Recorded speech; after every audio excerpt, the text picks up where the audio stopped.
time we met, recording in progress. Okay, so restarting.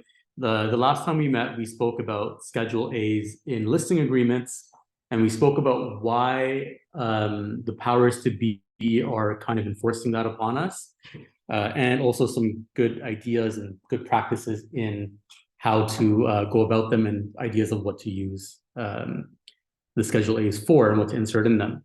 So today we're going to be talking about the buyer representation agreement, Schedule A.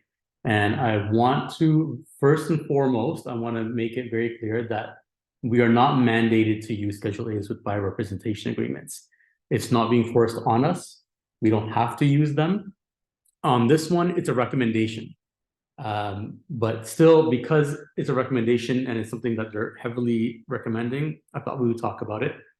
And remember, the theme behind all these changes is TRESA, trust in real estate, right? So all these changes, as you're navigating through them, as long as you make sure that you keep in mind that all the changes are there to enhance trust between us and our consumers, use that as your guiding principle and you'll be good with the spirit behind all the changes. Okay, and as long as you use that to navigate you through the changes, what you do about those changes will also work out to be in line with what the real estate boards, organizations, associations are all expecting of us. Okay, so again, this is not being forced on us. It's not mandatory. However, RECO is saying that we should use Schedule A. That we should have a Schedule A. I guess RECO has felt that the forms that they have endorsed and along with ORIA designed for us are not sufficient on their own. So they are saying that we should also add a Schedule A to our buyer representation agreement, which is kind of interesting because they've provided us the forms and they've left it at that. And now they're saying you should also include something else.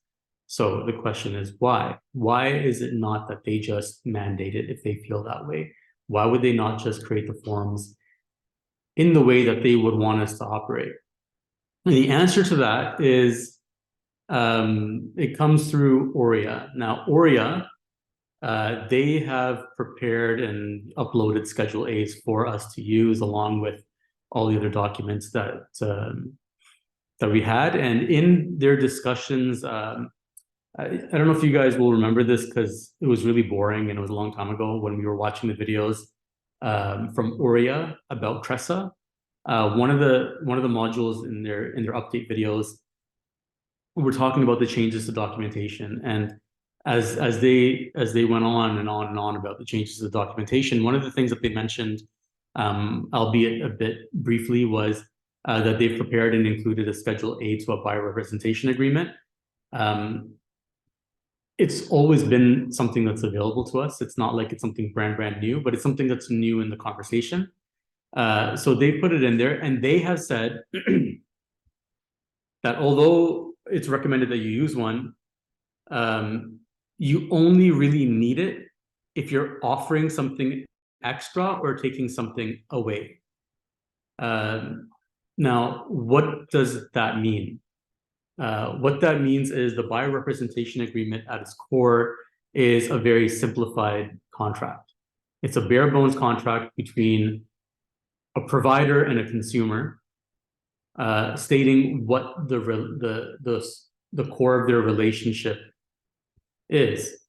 It's talking about, like, so Coyote, for example, if I was your realtor, and in this case we're talking about buying, so if I was your realtor for buying a property, it would say that you and I, or through my brokerage, you and I, right, are hereby bound from this time until this time. So there's a beginning, there's an end, right? And these are mandatory components of a contract.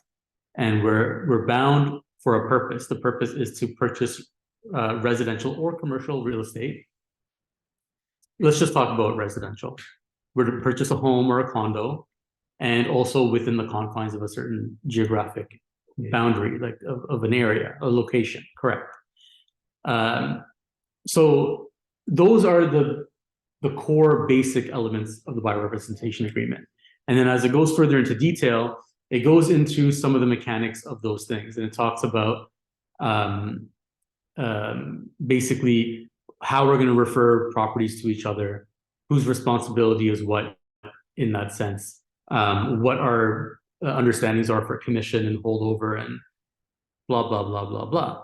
But it has like a preset, very basic list of things that we have to both abide by. So in our agreement, in the event that something changes from the norm, like, for example, I'm adding an extra service to you, or I'm taking a service away from you of any sort, or if there's something that we need to basically put down as an understanding between us, this is the stuff that we need to put into a Schedule A. As an example, according to a buyer representation agreement, your only function is to source, present, and negotiate properties that fall within the confines of the agreement. Other services, they're not really included, right? Remember, it's about finding, presenting all, and then negotiating on their behalf to meet their goals. So there's nothing in the agreement that actually states that we have to help somebody seek financing. We do it anyway, don't we? Right? So this is something that might be a good idea to talk about whether or not it is your responsibility, what kind of authorization you have to share what information, right? Because what are we doing here? Sometimes we're taking, or maybe not taking, but receiving our clients' personal information that we may not necessarily be entitled to. And maybe we are. If they consent, they consent. But here's a mechanism in which that we can clarify these things, right? We cover our butts and also make it at the forefront of the consumer's understanding of what we have and what we're doing, right? So assisting with getting pre-approvals for financing so that you know how much you can afford, right? And maybe you can use this as a mechanism to adjust or spark an adjustment to your buyer representation agreement. As an example, actually funny, Coyote just asked me as he walked in today that he's got a client with a certain budget. Hello, are you feeling better? Yeah. Good. Sorry, guys. So Coyote is dealing with a client or a potential client, right? Not necessarily a client just yet, but a potential client that has a specific budget and they need to know where they're going to buy. They don't even know where they're going to buy yet. So how is Coyote supposed to help them? Because remember, we don't have customers. We have clients, but we don't have clients, right? So what if you're not putting in a geographic location in your BRA? Is it valid? Is it valid? Geographic location? Yeah, if you leave that blank, is it valid? The BRA?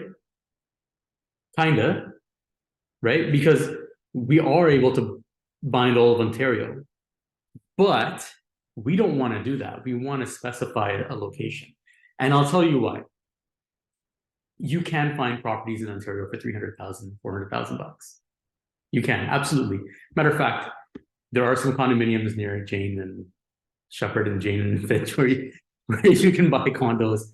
They might have $1,000 maintenance fees, but you can buy something, right? But if you just leave it as all of Ontario, now you are hereby obliged to present them all properties that fall within that category. So where my neighbor has a place. Oh, we should talk about this actually. I think I have something for you. So my neighbor has a place and I think it's in Timmins, right? And what he has is he has a fully redone detached duplex with a large lot that has an entry from both ends. And his property would probably, if it went up for sale right now, it'd probably go for like 480. But the neighbors who are not duplexed, who are not fully redone, they would probably be like 300K or something like that, 325, who knows? Now, whatever the case is, these properties get listed or they come for sale in their respective boards or whatever. If you've signed an agreement for Ontario, and let's just say you didn't know about that property and then they missed it and they found out later, now they can come after you, or I'm not going to say come after you. Now they can come to you and say that you didn't honor your agreement because you did not, because you didn't present them all properties as you have offered to in your BRA. So we want to narrow it down, right? So what if we narrow it and we put a location, and in the Schedule A, we say that we're going to also help them with getting qualified for a mortgage. And we have to word this in a way that's going to make sense to the mechanics of things. But what if there we say that if the pre-authorization, pre-qualification of the mortgage doesn't work out based on our location, we then will adjust the location on or before this date. So you have something in there, right? At least this way. And the thing is, you can go back and modify a BRA. You can amend one anytime you want. But this is something where now you're setting some action in motion today that you guys are both aware of and you're on the same page on. Make sense? Mm-hmm. Okay. There's a lot of examples that I have listed. I won't mention all of them, just maybe some examples as ideas so that you guys can maybe get like some guidance on like where your head should be at. But literally anything, any service that you're taking away from the standard BRA or adding to that's not included in it is something that you can include. And it can also include limitations and extra services, maybe even clarity on some referred services that you're going to be involved in that maybe you have some benefit from, right? Because there is a section of referrals in your BRA, but all that it says is that you will disclose this to your client. I'll tell you this. I had a situation once where I referred, actually I didn't even refer. So most of you guys know this, that my wife and another agent's wife ran a home staging company together. Assuming you know that. I think you got a quote from them once and then said they were too expensive or something like that at some point. This is years ago. So I had a listing and, obviously in our listing agreement, it was agreed upon that we were going to do professional photography, video, drone, home staging, blah, blah, blah, blah, blah, open houses, right? That's what we agreed on. And so based on the services, we also agreed on the commission rate. And this is part of how you're going to secure, the commission that you want. You're going to upsell the level of service. You're going to guarantee that the experience that they have with you is going to be top notch and they'll pay you. So along this form of reasoning, we negotiated the commission that we had. And then so as we continued, I had the staging done. Staging was done amazing. And the client was actually really impressed by it. And then we did the photos and videos and whatnot. And then sometime later through conversation, it just happened to come up that the stager was my wife and her friend, right? Client gets upset, right? Which I never thought about before that day, to be honest. I didn't really think that it was something to talk about. And after this, and it never was before that. She had staged dozens of properties for us, I think. And after that continued to as well. But I always brought it up after the fact, saying, hey, just so you know, the staging company is my wife's and her partner's, right? So this is what you're charging for staging, all right? I'm not charging the client. Commission. It's yeah. So I'm paying for commission. I'm paying for staging and a whole bunch of other stuff. And my commission rate is my commission rate. It's not that it's not unrelated to the staging, because the staging and all these other things are the justification of why I'm charging a higher rate than what somebody else was offering them, right? But so we had a talk, and like we said it straight, but the client felt like, hey, you're charging me all this commission and you're not actually spending money. Like, you're just paying your wife. You paying your wife is the same as you paying yourself, right? Your wife could be using the staging materials for someone else, right? So. right, she could be staging Yeah. somebody else, another agent's properties. Yeah. But here's the reality. It's a business. It has a rate. I pay the rate, Yeah. right? My wife got into staging and she's got to make her money. And not just her, the company has to make their money, her and her friend that run the company. I still pay them. When I pay them, it doesn't come back to me. It goes into their company. And either I'm paying her or I'm paying somebody else. And we have to clarify that. But the assumption was that this is what was going on. Now, at the end of the day, whatever. If in the Schedule A I had disclosed that I may use a staging company owned by a relative of mine, right? And here's the thing: I didn't always use my wife too. I used other staging companies at the same time, Yeah. right? I used whoever worked, and in those days, staging was like you had to hunt for stagers, because the market was crazy, it was busy. They would be like, hey, I can't get in to even look at your place till next week. Sometimes, like you call a stager today, they're there like later this afternoon. You call them this morning, they're there today or tomorrow. But back in those days, you had to like basically go through your Rolodex of stagers before you even got somebody to come check the place out. They were busy. All their inventory was used up. Even like when the inventory is used up and they rent stuff from other companies, even that stuff was all occupied. Like it was a crazy time 4 years ago, right? So anyhow, that's from my experience that I had. If I was still in that situation, that's something that I would probably include as a disclosure or a pre-disclosure, I suppose. I don't really think it's something that we need to disclose, but maybe it is based on the reaction of this person. It would have built more trust. Remember, trust in real estate. Okay, so and so for somebody who works with investors or gets involved in pre-construction sales or assignment sales or something like that, this is big. That maybe in the Schedule A, you'll talk about making somebody aware of any tax exemptions or tax implications they may be eligible for or may want to bring up with their accountant, right? I remember another experience. I remember the first time that one of my clients got hit up with an HST violation after selling a property that they had just bought to construction. And I didn't know any better. They didn't know any better. Nobody knew any better. And this was a learning curve for both of us, for me, Ahmed, and the client. And it was something that we had to look into. And moving forward at that point, we would always tell people like, hey, you just bought this property, you haven't had it for very long. Talk to your accountant, understand your risks before you start accepting, certain price points and things like that. You have to understand what your situation is, right? Maybe clarify what type of information you would need to gather about neighborhoods that meet their requirements, neighborhoods and requirements of homes. Our standard BRA just says a home in this area. So things like schools, stuff like that. Sure, like that they need to be near like a Catholic school or an immersion school or whatever, or what their price range actually is, because that's not in our BRA, right?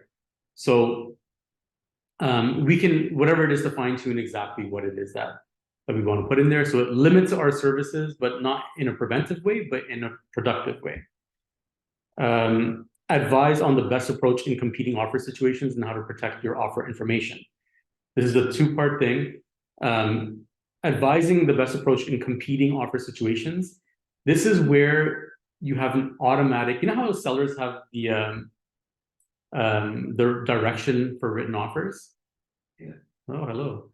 So so that dictates in advance what the listing agent needs to do in certain circumstances. So for the listing agent, it becomes very easy that an offer lands, they know how to respond. So be like, sorry guys, not until Thursday afternoon at 12 p.m.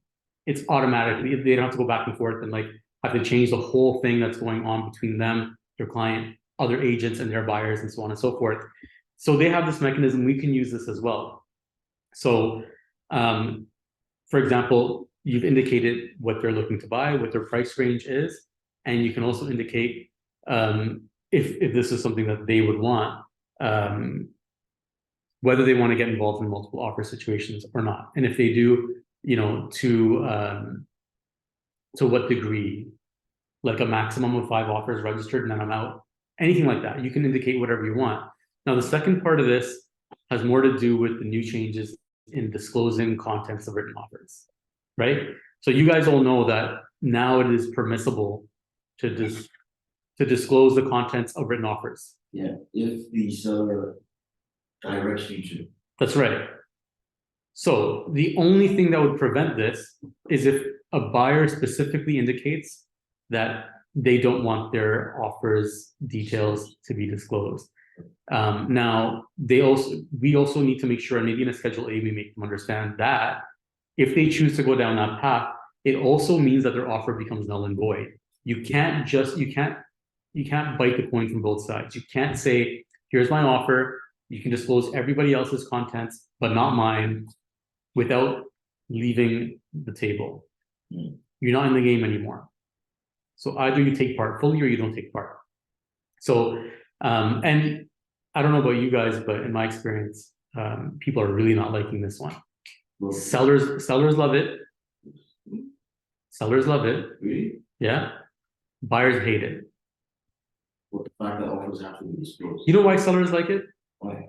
You can do your work, Coyote. You can do your work and get, and you've been in this scenario where you have a couple of offers, you do your work and nobody has any idea of what the offer is. So they just keep bumping their offers up. At one point, they kind of stop, right? Always. At one point, every single person involved will have their ceiling and they'll stop.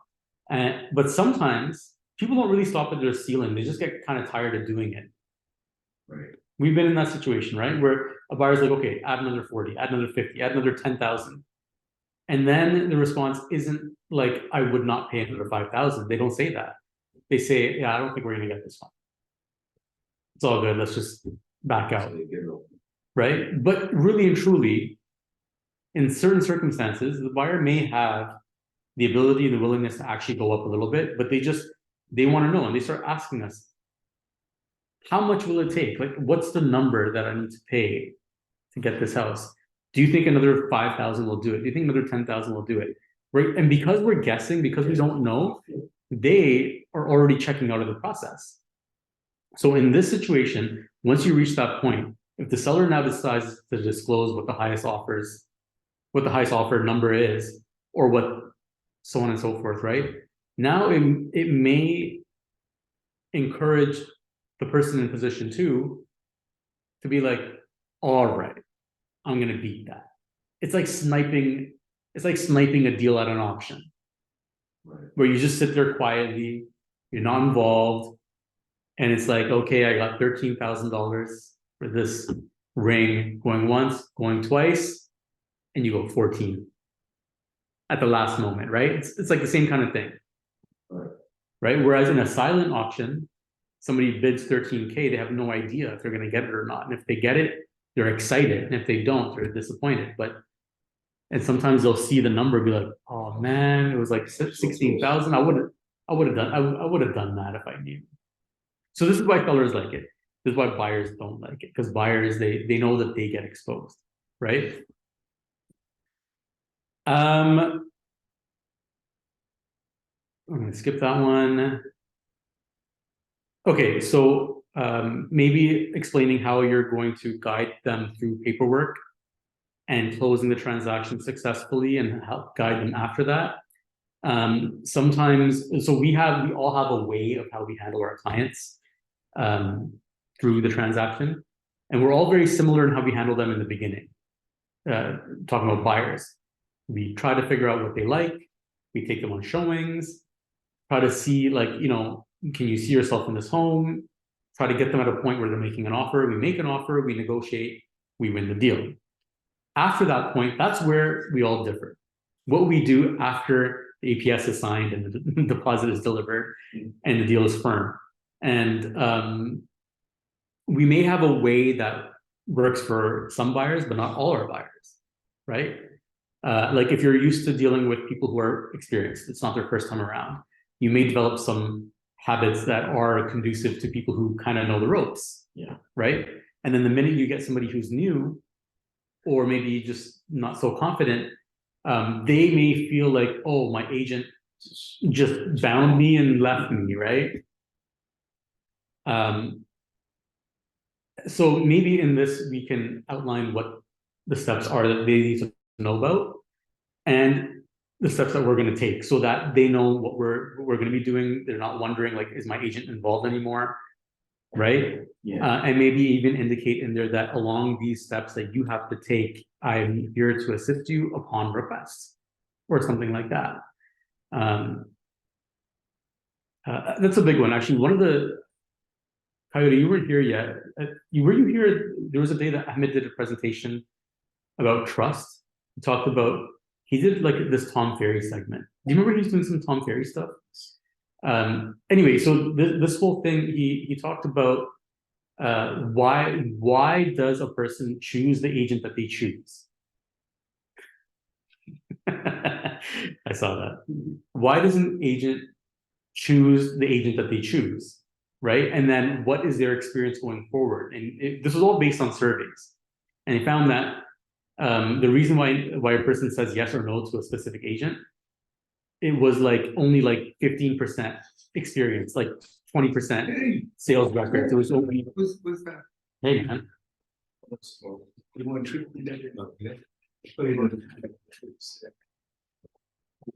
we all had our guesses as to what the reasons were that they chose their agents. Knowledge, experience, metal. When I mean metal, I mean like you see their signs all over the place and stuff like that. And surprisingly, it was none of those things. 80 something, I think it was like 86 or 83 or 80 something percent of consumers said that they decide based on trust. Trust is the number one motivating factor of the realtor, them choosing the realtor that they choose. So you could be a nobody. You could have like zero signs that they've ever seen. They've never heard your name before. You've never sold a property in their area. Or you could be somebody who they see your name all over the place on billboards, flyers that land in the mail, all this stuff. And all that stuff is part of your package or not, but it is not a big part of the deciding factor of a person choosing you or not. And this sucks to hear because when we do advertising, you spend a lot of money. Suman, you spend a lot of money on advertising, right? The thing is, it's more like part of the reinforcement of your business persona, of your professionalism. But if you can't land the person's trust in that meeting, if you act cocky and they don't trust you, it doesn't matter if you're the top agent 15 years in a row, you're not getting that listing. But you could be the newbie, the person they never heard of. But if they just get a good vibe off of you and they feel like they can trust you, then you will get that listing. Right? And you'll notice this, like Suman, you're getting listings in areas where really famous realtors operate. Right? And yeah, you're not going to get all of them, but you're getting some. Those people, for the same price that they pay you, they can also go with like the billboard agent. Am I right? They can go with the billboard agent. They can go with the #1 Brooklyn realtor or #1 Winfield's, whatever. And they truly are the #1 Winfield's realtor based on numbers. But they choose you. Why? Probably because they didn't trust that person as much as they trust you when they meet you. Right? So on that note, you're building trust in disclosing what your services are. Consumers have this feeling that salespeople are not trustworthy in general to begin with, right? And they lose trust based on little things where either you don't meet their expectations or you leave them on their own when they're not sure what's going on, right? So imagine going to closing and you're on your own. It's your first time doing it. And your realtor is with you every single day, calling you, texting you every single day while you're shopping for a property, while you're negotiating.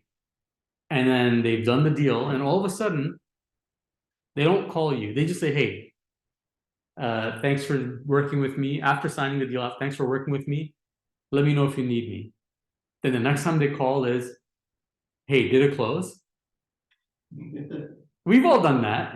I've done that. I do it. But like, here's the thing.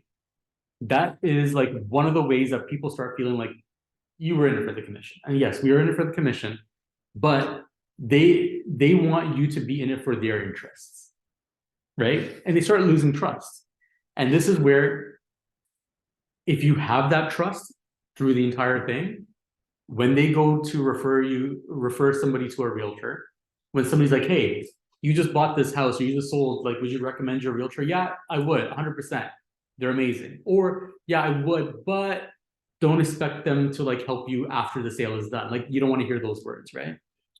So if you indicate these are the steps and they initial on it and they see it, then if you slip through the cracks and you're not there all the time, you miss something that's going on during that time where they start like getting scared and stuff like that, at least you've let them know, like, hey, listen, this is what you need to know. This is what you need to do. These are the steps you need to take, as opposed to just leave them alone with them having to figure out those steps on their own, or between them and their lawyer who doesn't want to talk to them more than like once a week, or their mortgage person who's always giving them bad news, right? So this will help salvage the trust. We already talked about referrals. Now this is not a conducive, concise, complete list. They're just ideas. But remember, the core thing here is you should include a Schedule A, but you don't have to include a Schedule A in your buyer rep agreement. When you do, they should include information on things that you're either limiting, expanding on, removing, or adding to the BRA. Okay? Now, while you're doing this stuff, and while you're coming up with whatever it is you feel like you need to talk about, it's important to use the right language as well. You don't just kind of write statements that don't necessarily bind anybody or relate to anybody, right? So you want to make sure you use the right language while you're writing any clauses. To start with, your clauses or conditions or whatever's in your Schedule A should start with the buyer shall or the brokerage shall, right? It indicates whose responsibility is what and clarifies on whose part the action is coming from. So the PRA now is a different PRA that we use a little while back. Kind of, but not really. It's more or less the same. Our BRA didn't change so much. We're just talking about, remember we talked last time about Schedule A for listing agreement and how we pretty much have to have Schedule A. For BRAs, you don't have to have them, but they're highly recommending it. Okay, so we're talking about why. We're talking about what to include, things to think of while you're getting into these agreements with people. The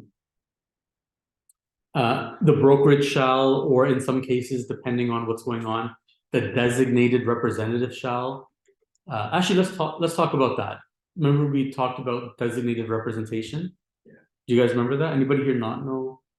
Anybody in the chat or anybody here not really 100% on what designated rep is? Okay, good. You guys, yes, we're good? Just to confirm, that's the person that the brokerage nominates to take over from someone in multiple representation situation. Yeah. So as an example, I put in an offer on a property where you are the listing agent. We work at the same brokerage, and my client or somebody doesn't agree to multiple rep, or they don't feel comfortable with dealing with the situation like this, right? Oh, sorry, that's a bad example. I represent the buyer and I'm the listing agent as well, right? And they don't want to do that. Like, and it happens to us all the time. Where especially if you work a neighborhood, like you're farming a neighborhood, you have listings, you want people to call you in the listings, right? So naturally you start developing a bank of buyers for the neighborhood as well. Whether it's one buyer at a time or 5 buyers, but you have buyers. So inevitably, one day you will list a property that those buyers will also want to take a look at. You want to bring them to your own listings, right? In that case, once they find out that it's also your listing, they may not feel comfortable. They may be like, hey, he's on my side, but he's also on the seller's side. Whose side is he more on? I don't want to find out the hard way, right? So now they come to you and say, I'm interested in this house, but I don't feel comfortable going through you. What do you do? So you could recommend them to somebody else in the office, or they could go and find their own agent. Well, in the past, we have to cut that client loose. It's game over. They're not our clients anymore. In the past. You're talking about the buyer, right? Yeah. Yeah. So, well, Well, couldn't the bank they use to provide customer service to them? no, you're already How did you do the No. lender? you're already their agent. Right, Number one. Number two is even with customer service, it was still multiple representation. Okay. So even with customer service, you still required consent for multiple representation. Seems silly, but that's what they decided. Anyhow, the past is the past. That's not how it works now. Now, how it works is the brokerage can designate another realtor from within the brokerage to help them with that transaction. So now they're one person removed. So the brokerage still retains it. Technically speaking, you do lose the client, but we will take care of the commission side of things. Don't worry about that. But designated representation is something that agents, are just having to start understanding. We should have understood it from probably a year and a half ago, because that's when they started talking about it. You guys will recall that there was a conversation a couple of years ago that was going on in our industry that we were going to get rid of multiple representation entirely. And then they came up with the idea of designated representation, and then they kind of just shelved the whole thing, and we said, we'll wait for TRESA. So the discussion, explanation of these things has been around for at least 2 to 3 years. And if we pay attention to our industry outside of our pocket, it's been going on forever. Like, for example, in BC, there is no multiple representation. That got done with a while back. And designated representation is one of the ways that they deal with it. So anyhow, the reason I bring this up today so much is because we are just getting used to it, but consumers, they don't really understand. They don't really understand how things work when there's multiple representation. They don't understand or know about designated representation. They don't really get it, right? They probably just feel like, oh, I will just not buy this house if I don't feel comfortable with the representation agreement. Is that fair? No. They shouldn't have to feel like they can't buy that house because they're worried that Zach or Suman is going to tell the seller, hey man, they can afford another 50, right? That's totally not fair. They should. The worst part of this is they're coming from the same brokerage. You know, maybe there's gonna be some connection. Well, Lots of times I believe I might want to choose him or him if I'm the listed. You know what I mean? That's what I like. But is it gonna be the brokerage making the choice? yes, So. yes. The brokerage makes the decision. Now, yes, you can guide them to somebody, but I wouldn't if I were you. Right? And I'll tell you why. If a buyer has a problem with this, the problem that they have is that you will be feeding information to the other side, to the seller side, right? That's the only reason why they'll have a concern. That's the only reason why they'll be going down this path, correct? So if they have that concern and you are steering them to like, hey, don't worry, I'll put you with somebody else. They're really good. I trust them. They're like my boy, right? Don't you think they're still going to be concerned that you're going to be feeding this information, like, you know, through them to you, to the other side? Yeah. So the best thing is you tell them like, hey, listen, we're a large brokerage. We have hundreds of realtors. What's going to happen now is the broker of record will connect you to another realtor in our firm that is detached from myself. You'll have your own independent representation within the firm, right? So the point is now in Schedule A, you can explain this process. You can explain what it means, how it'll work, so that when you get down to offer time, and it's like on the spot, they have to make a decision of whether they agree to multiple rep or not, or how they want to go about it. In that stressful environment, in that high pressure situation, is not the time that you're trying to feed them all this information while they're thinking about 1,000 other things. It's something we've already talked about. We've already explained, we've already put it in writing, we've both initialed it. So when the time comes up, they can just make their decision and the deal can continue, right? Suman, yeah, you have a question? So my question is just to keep it simple. If I handle somebody's So whenever a buyer is coming out here, they are coming for two reasons. One, very simple, commission saving and getting a deal. Okay, but if I put it clearly, so I have a listing agreement with my client, which is, so it's like previously, right? If I, let's say I will handle the whole thing. So I'll still do the customer service and the customer service doesn't exist. No more customer service. So what kind of agreement do we have that in, We only have buyer representation agreement. so we have now two clients. All right, kind of. Wait, hold on. You're talking about you have two buyers that you're dealing with? No, I have a- Yeah. Oh, you No. see it. Somebody wants to put an offer, I don't know this person, is not sure, but he wants to put the offer. Oh, okay. So, So. okay, so guys, Suman's question is, you have a listing and a member of the public Yeah. shows up at your open house or whatever, or calls, calls you, they're not your client. Yeah, but I want to represent it because they want me to, and my client is okay with it. Okay, Separately. so he wants to know if a stranger hits you up on your listing, what is the relationship? What is the contract? What do you do, right? This is we're going off topic a little bit, but I'm gonna answer this because I want you to know. So that person has a choice between two options. One is that they become your client, they sign a buyer representation agreement, and they do become your client. And obviously the seller has to be okay with you representing them and all that, and that's fine. So multiple rep is approved. Or they can choose to go with self-represented. And if they decide to go self-represented, you can still help them. The thing is, you just can't advise them. So your capacity in helping them is to open the door and let them see the place. It's to give them facts and information about the property. Mind you, in a manner that you always understand that you're representing the seller and not them. Yeah. Right? So you're not exactly limiting the information of the property, but you're not going to a point where like you're uncovering things that the seller doesn't want uncovered. Right? What's happening? Look who just walked in. Guest appearance in Ajax. So you're not representing them, you're just, it doesn't happen often. Yeah. So back to self-represented, you're assisting them with things like showing them the property, giving them information about the property. You're not advising them. They have to come up with their offer details, offer prices, and things like that on their own. However, if the seller wants you to recommend certain things from their side, right? Like, hey, my preferred closing date is May 17th, whatever. You can give them this information. That's fine.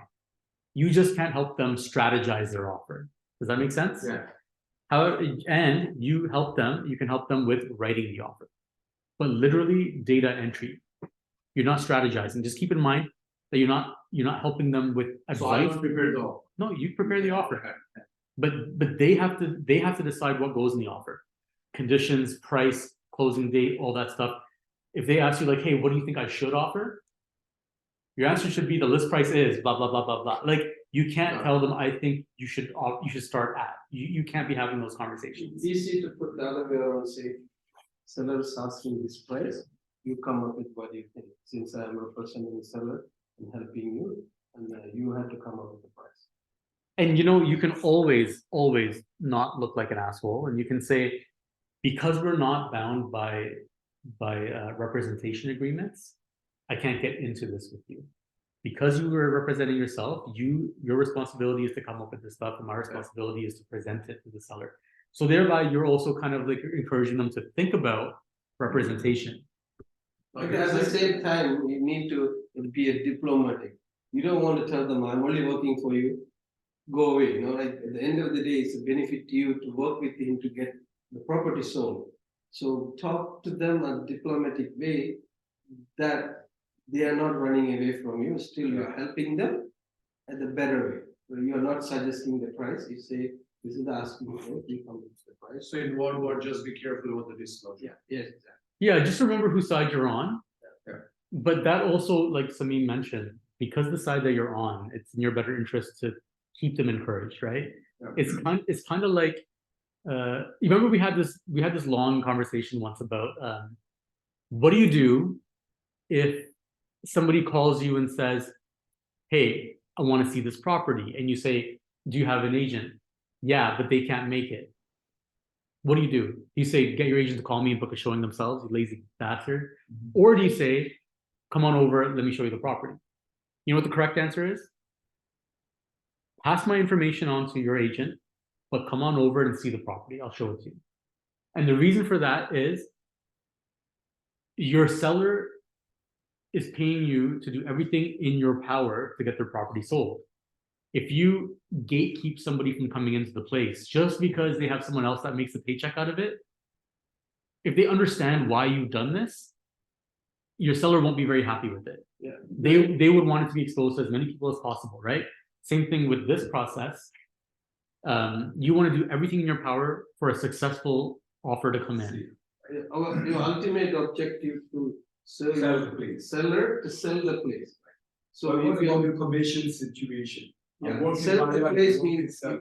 if this person, even you are offering to the other person who are his agent, still you can, that's why some of the people put a note, if buyer being Comes- shown by the seller agent, Okay. 1% less Yes. commission, right? You could do something like that. Yeah. End of the day, But you gotta be careful with those because those are illegal unless they're structured in a certain way in the contract paperwork.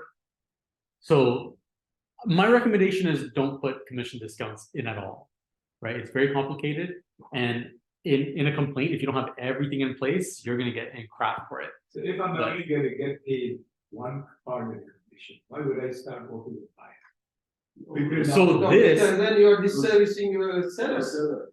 This is what you already told. So I tell him go to somebody else.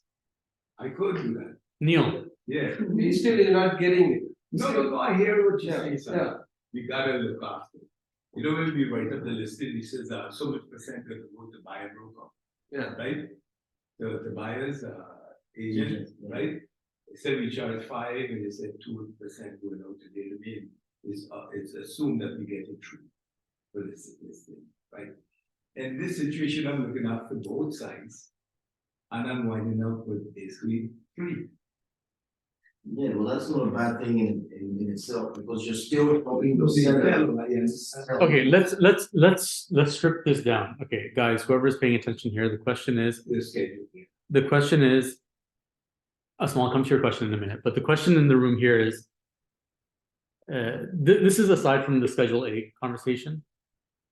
But the question is, if I'm not getting paid on the buyer side of this thing, why would I do the extra work just so someone else can get the paycheck, right? I'm only gonna do it if I'm also getting that paycheck, And again, otherwise, that people advise them both separately the offer as the listed and the buyer. whatever the case is. I can't tell. Now, here's You the could ask me how much you should put. on the here's offer, right? here's the problem. Here's the problem. There's nothing- The whole thing is, there's no secret, we're all in this business for the commission. We got in this business to make commission dollars, right? That's why we're here. The problem comes up when your clients and your consumers that you work with see that that is the main guiding light in how you make your decisions, where contractually we've entered agreements with people stating that that we 100% protect and preserve the interests of our clients. Now, what is it? What is our priority? I know for us it's our commission. Yeah. But in our relationship with our client, is our priority their best interests first or our commission first? One has to come over the other. You can't truly be equal on both of them in situations like this. There's a conflict here. So we have to put, whenever there's a decision to be made like this, we always have to put the consumer's interest first, commission second, right? There's a whole reason why trust law even exists, right? To set up our priorities. Imagine, Neil, imagine you were not a realtor. Take yourself out of your shoes right now. And let's say you hired me as your realtor. And I called you and said, hey, Neil, you wouldn't believe this. Some guy told me he wanted to come see your house on Saturday. You're like, cool, what time is he coming? I told him to screw off. You'd be like, what? Why did you do that? And I said, well, he said he has a realtor. He wants me to show it to him. Oh, okay. You'd be like, okay, yeah, that's pretty weird. He should come with his realtor. Like, why is he wasting your time? And then you ask, like, okay, so why did he ask you and not his realtor? His realtor is busy in Cuba having fun and can't make it. Now you're gonna get upset. Now you're gonna say, well, that's understandable. Offers are on Tuesday. It's Friday. The guy's not coming back till Thursday. Maybe he's the guy that would pay me top dollar. Call him back and tell him to look at the property. Okay, continue, I'll be back. Sure. Okay. Do you want to use my room? Okay, Laura can open it for you. Yeah, just get Laura to open it. I'll show you this. In this case, like what you just said, what I do, I get everybody. I said, yeah, we're realtor, that's fine. I said, This- here to the realtor. I said, come on, guy, I want to create action for my, what's the, instead of this. Yeah. I'm your shit, I'm just saying, like, move on to the next. Yes. So instead of looking at it as like, how can I secure the bag? What we need to do is we need to look at things like, how do I get my client's mission accomplished? Once I do, the money that I make is like the payoff for getting it done, not deciding based on commission, right?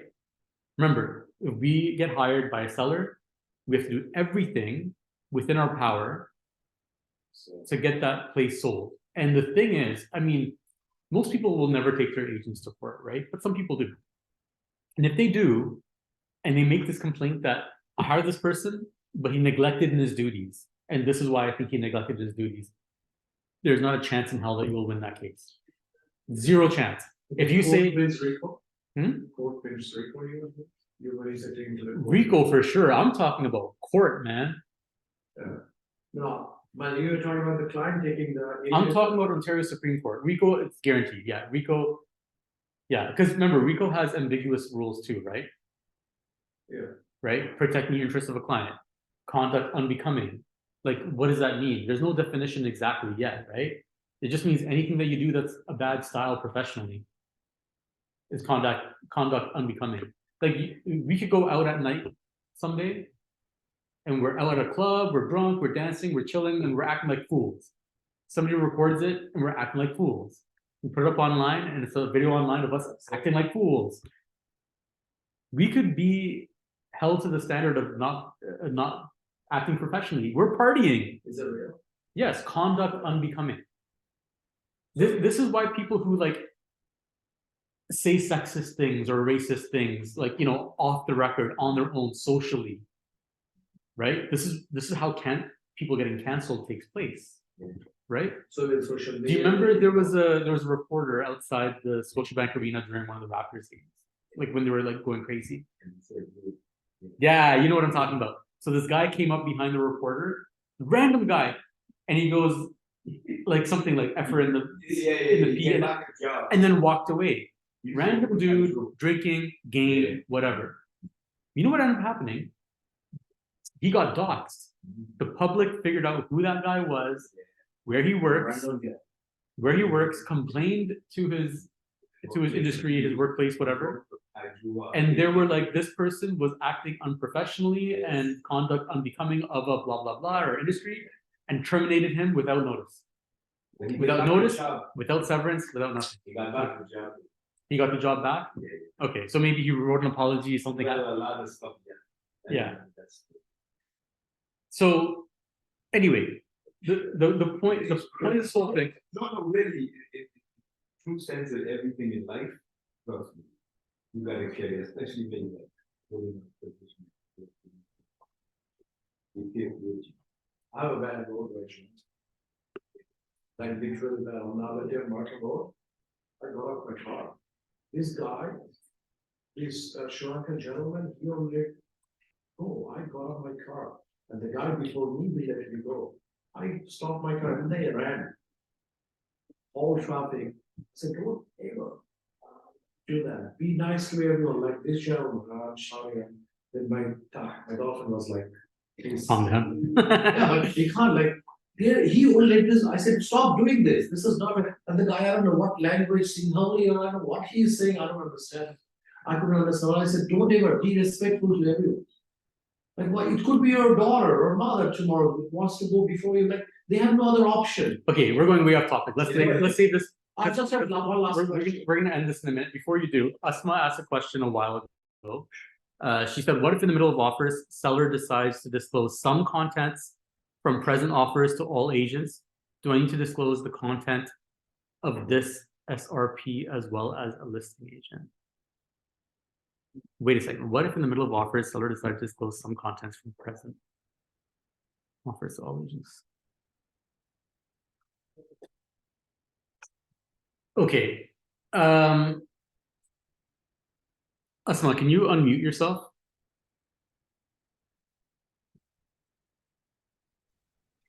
Hi, Zakir. Okay, Asma, I read your question. I'm a little bit confused. Are you assuming here that you are the listing agent? I'm the listing agent, let's assume, and in the middle of offer presentation, if my seller decided that, okay, I want to disclose the conditions of the offers, or what's the highest, like, whatever the, he wants to, like, he can, right? First of all, Okay, he and can, your question is, according to PRESA. your question is, does this also get told to an SRP presenting an offer, right? That's right, because if I have an offer from SRP, do I have to follow the same instructions to the SRP? Like, do I have to disclose all the contents to the SRP?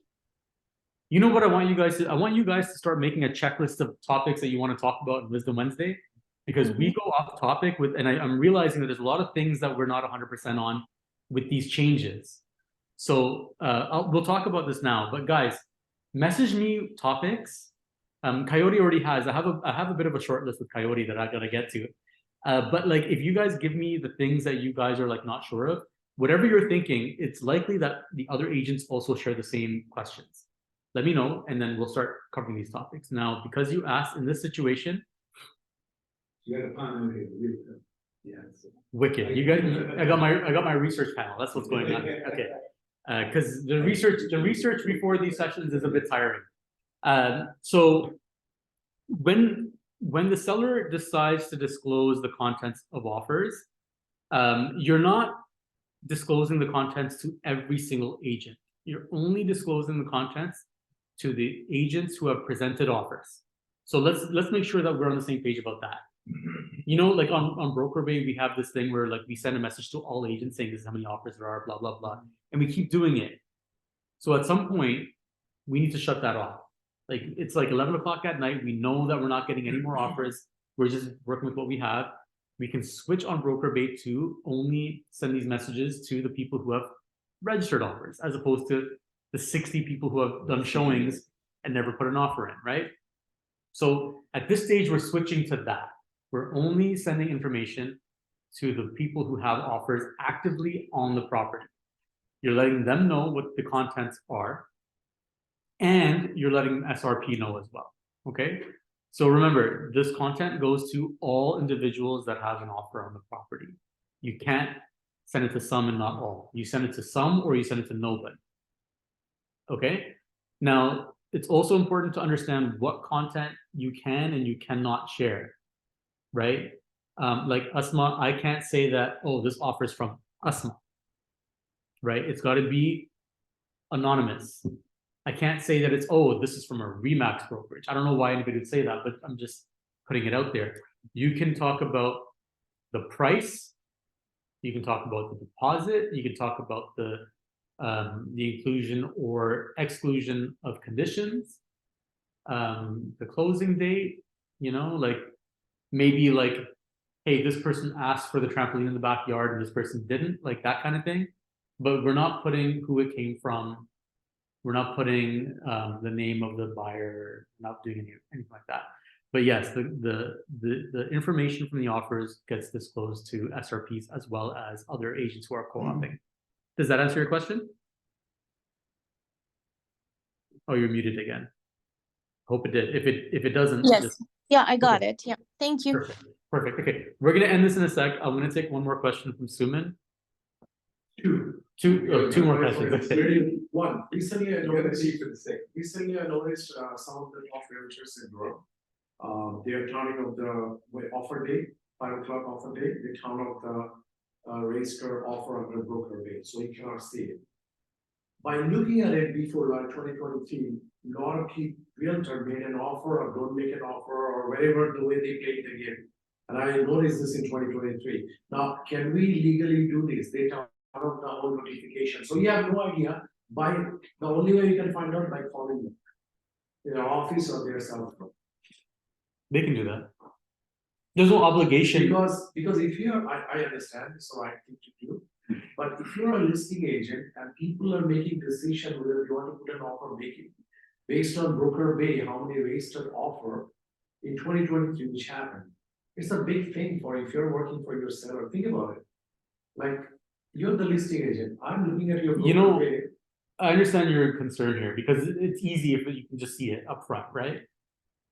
The thing is, there's no obligation on any of us to use BrokerBay or its features, right? That has nothing to do with the rules. That's just a tool that we can use. So yes, they can do that. And They're doing it for a reason. They're not stupid. yeah, so I personally wouldn't do it, but I'll give you a scenario. Like I had this annoyance with another agent recently. Ended up working out well for me at the end of the day. So this agent, they had their broker bay on at first, and then they shut it off later. Okay, so they had it on first, offer started getting registered, and then it disappeared. And I was like, what the hell is going on? I'm going to put an offer in too. It turns out that they were getting more registrations than offers coming in. Oh. Right? And they were like, you know what? We're spending a lot of time calling people, ask them, hey, where's your offer? Where's this? Where's that? Or somebody like registering more than once. They're like, we just want the people who are making offers to call the brokerage and register them. And, you know, like I remember like I don't remember the exact number, but the number of offers that I saw being registered was like twice as many that were actually when I called. There was less offers when I called. So it ended up working out better for me. But some people just, look, some people, they might be trying to pull something, yes. But some people might just not trust the technology or have a bad experience with it and want to just do things old school. And that's okay, no problem. You know, exactly, the brokerage of itself should know more than what they call it, the other way of doing it, register. The brokerage of itself should know the number of offers. All these people who register now said, So here's I call it and said, this is the one who registered. so here's the problem. And I asked them how many they got, Here's the problem. and they should know, I'm getting it right. Here's the problem. When you register an offer on Broker Bay, the brokerage knows. And the broker should make sure it's out there too. The brokerage will know, Right. right? So with Broker Bay, the brokerage knows. When you call and say, how many offers do you have? Do you know what the brokerage they're doing to answer your question? They're going on to Broker Bay and being like, there's 6 offers, Neil, thanks for calling. Okay, it's Broker Bay. So if you're calling and registering an offer with a brokerage, fine. The issue that I have is when the brokerage is directed to say, call the agent directly. That I don't trust. That I have a problem with because now the agent is managing the number of offers without the brokerage being aware. That's a problem. This is why Broker Bay solves that issue. When agents are handling it. But I noticed it recently. Yeah, and sometimes you can't get a hold of them. These are the Durham #1 realtors, do you know what I mean? Yeah, That especially the experience. ones that have invested in their own offices, their own admin, and blah blah Yeah. blah, right? Yeah, they're doing it. Yeah, it's annoying, but they're fully allowed and entitled to do Because so. I remember with my own listing in VPN in Saga, people are calling me and offer presentation 6 o'clock. I had no offer one of the property, and one I had 2 offer, 1 offer. And definitely it was listed for bidding. And I can so see through that the realtor is playing the game, looking at the broker playing the game. So then when I see this, then I didn't know that you can do that. You can trade. When I see that in 2024, what the realtors in Durham doing, I say, oh my God, this is all. You know, they Yeah, went I to- wouldn't. I yeah. wouldn't. What was your second question? Second question is, so in the multiple representation, if I decided to charge my client, let's say, instead of 2.5 for the listing, I said, okay, so now I'm doing both sides, I'll charge you 3.5 total. Can I just put it on, a COI, confirmation corporation, or should I do listing amendment? I want to do it fast and do it proper way right then and there, without much talking. If you're doing an inducement in that manner, I would recommend that you put it in your listing agreement. But I would recommend not taking a discount on commission when you're representing the buyer. If That, situation. that's the most unlogical thing ever. If the situation is, the listing, the seller doesn't want to pay the full cover because the buyer is. Now what should I do? Like, let's say I pay 4% or 3.4%. We'll talk about why you should never do this in a different session, but Paperwork. if this is what you're gonna pre-agree to, since you're agreeing to it up front, just put it in your listing agreement, Schedule A. And this will But this thing is happening on the offer day, when the offer came, not when I took the Yeah, list. that's what he said, like, oh, he's now has to So, reduce. so, okay, so he's the seller, so they were fine with your commission rate when they hired you. Yeah. Now that you're doing the job well and you're bringing them a buyer, now they want to penalize you. no, a stranger came. That's fine.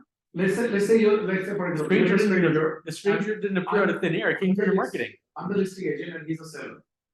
Today you want to put an offer, someone, I have no agent, I want to go to you. So you said, prepare an offer, I said, first I asked the question, you want to sell it present or I can present you, so I will present you, present me, okay? Okay, Now, seller is so saying, so because it's situational, because it just came up on the spot, you don't amend the listing agreement. You simply include the details of this in your confirmation of co-op. If you sign, if you tick off as paid as per MLS, they're paying you the full commission. You're gonna highlight the other one that's other and explain in there that this is what the commission rate is. Here's the problem. If you do this and there's someone else that's interested in the property, you have to disclose in writing to all other parties that there's a commission inducement and the details of that commission inducement. And in doing this, it's going to reduce the chances of you being in a successful multiple representation agreement and almost always throttle the interest, meaning that the seller will get less money. See, you have to educate your sellers in how things work, right? And if they understand how things work, they won't do this bullshit to you, right? Because they're thinking, without understanding how things work, they're thinking that, oh, I'm saving money. It's in my better interest to do this. Whereas in reality, they're hurting themselves when they do stuff like this. And they're also giving you less of an incentive to close that deal because now you got a client, right? The other property that's listed that's freaking them out, that they want to sell and not lose the deal to the other seller. Yeah. Would you not rather just take your buyer to that other property that they're not taking your commission out of your pocket? Yeah. Yeah, sellers need to understand this. I have a client, it's a commercial lease client, right? And they really, like they're searching, they really, really, really like the place. Finally, after like dozens and dozens of options, really like this place. In this place, the landlord got a little bit rowdy with the commission rate. First of all, the place is not listed for lease. We just have inside information that the business failed, went out of business, and they vacated the premises, and it's going to go for lease, right? And we know what the lease rate and the commission rate is. Now we approach the landlord and like through their leasing agency and say we want this place, and they were like, okay, well, we were about to list it, but since it's not listed, there's no commission. I was like, get the hell out of here, right? This is my rate. This is standard rate. This is what you're paying me. And they start trying to negotiate it and whatever. So at the end of the day, I go to my client and I say, listen, here's the problem. They're willing to lease it to you. This is the price that they want you to take it at. Straight away, he's like, hell no. Remember, we have inside information. We know what the lease was. That was just signed 6 months prior and it failed. He said, no, this is what I'm paying. This is what they were paying. I'll pay what they're paying. I'm not paying more. They also wanted to get extra money from him to cover their losses from the other people. They should be suing the other company, not coming after this guy for extra money, right? And then I told him the other problem is they are not looking to pay the commission. They want you to pay my commission. And this is what they said. They want the tenant to pay. And he goes, forget about it then. I'm like, yo, don't worry about it. I can convince them to pay. I've done this before. They're just trying their luck. And you know what he said? He said they're shady, they're sketchy.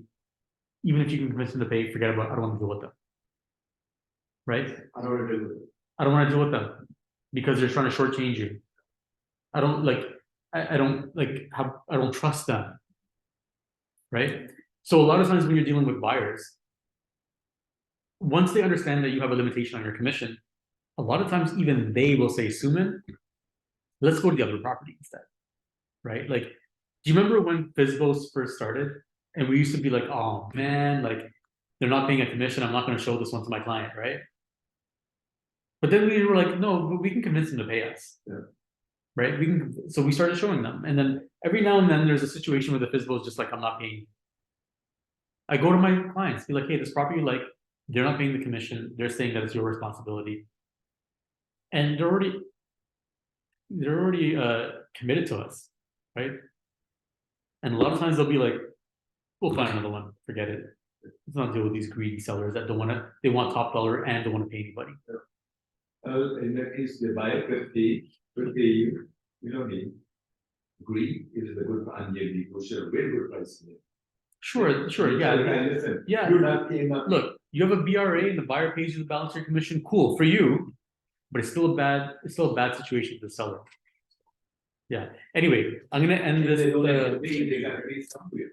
I'm gonna log off here. We can hang out if you guys want to talk more, but I'm gonna end the chat now. Thank you guys for joining.